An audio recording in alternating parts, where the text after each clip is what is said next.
जय मसीह की सभी को।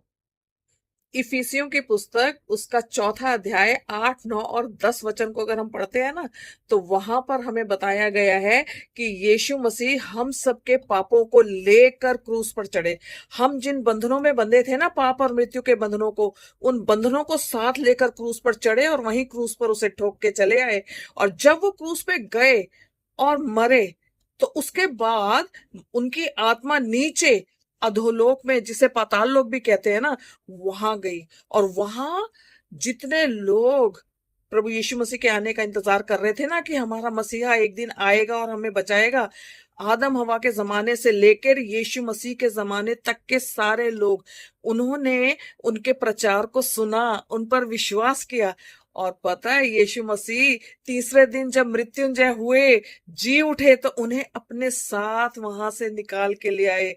लिखा है ना मत्ती 27 में कि चट्टाने तड़क गई और कब्रें खुल गईं, सोए हुए पवित्र लोगों के शव जी उठे। और फिर पवित्र नगर यरूशलेम में भी गए और सबने उन्हें देखा और पहचाना भी।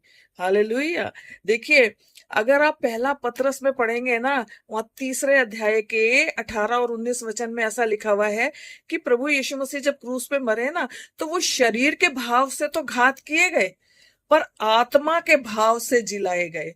और जब आत्मा के भाव से वो मृत्युंजय होकर जी उठे, तो उस वक्त ये सारे लोग जो नीचे पाताल लोक में थे ना, उनके साथ जी उठे।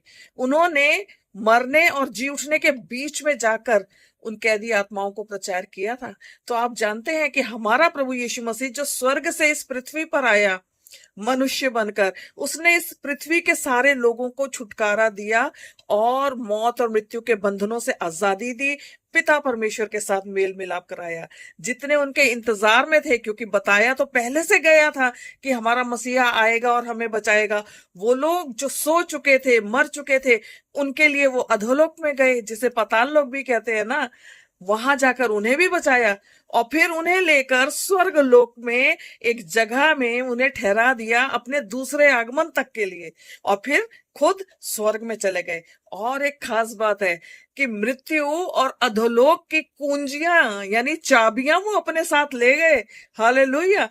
उसमें लिखा हुआ है प्रकाशित वाक्य के पहले अध्याय के 18 वचन में कि मृत्यु और अधोलोक की कुंजियां मेरे ही पास हैं। देख, मैं मर गया था, अब जीवित हूं युगानुयुग के लिए। हालेलुया। प्रभु आप सबको बहुत आशीष दे। हमारा प्रभु तीनों लोकों का परमेश्वर है, स्वर्ग, पृथ्वी और अधोलोक का भी। जय मसीह की।